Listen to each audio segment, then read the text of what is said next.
Hello guys, welcome back to NFT Inspo.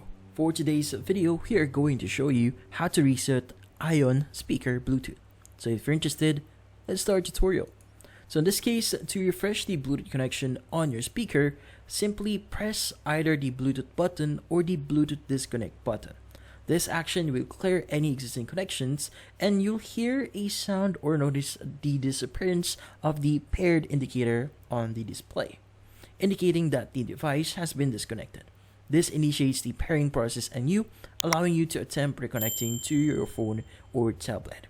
Now, for smaller Ion portable speakers such as the Dunk or Helios, resetting Bluetooth is as easy as holding down the play pause button for 2 seconds.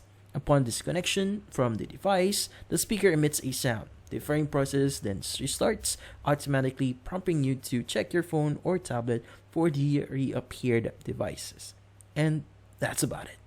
So hopefully this video was able to help you. Like and subscribe to NFT Inspo. Thank you for watching.